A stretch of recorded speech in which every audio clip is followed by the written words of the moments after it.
Well, it makes me think about your Case-Shiller index saying it was still up almost 4% with like 3.4. 3.4%. Yeah. Well, if you think about it, let's say, for instance, that let's go back to 1996. What kind of price range are we talking? 120, $150,000 home? Yeah, yeah. I mean, the median price, of course, was much lower back then. In fact, I think the home that I was sitting down with that couple in Paris, California, I think was in the 180 range, something like that. And of course, that is a factor, obviously, in affordability and so forth. Heck, when I got in the mortgage business in 1982 January, and the rates were 17 and a half. Well, okay, but the median home price was up $64,000. Wow. So somebody young, a young adult this age hears that and they go, oh, how can they can't imagine that? But right, Uh, but yeah, that's obviously a factor. But unexpected windfall.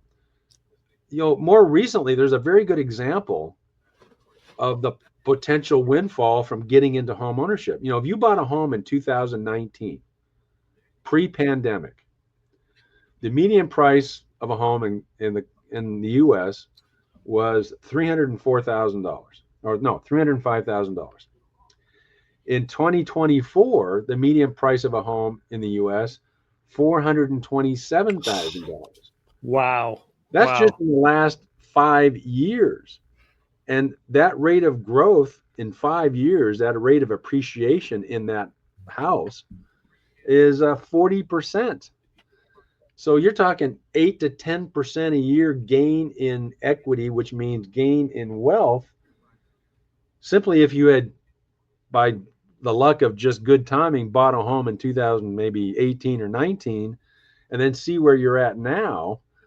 Of course, that's part of why we got all these homeowners with all this increased wealth, increased equity with 2.5% mortgages, because after they bought the home in 19, they refinanced it in 2021 at 2.5, and that now they're in this great shape of, I own a home where I've hit the home run in terms of creation of wealth and gain of equity, and I got the cost of the loans next to nothing, so I'm in great shape. Of course, that, as we've talked about in other shows we won't get into here, can create its own form of paralysis in terms of moving forward. If you need a bigger house, or you want to spend some money to improve your house, you got to figure out how to do that. So, Well, is it when we talk about unexpected windfalls, you're talking about your home and the fact that it had such a great growth over that short period of time.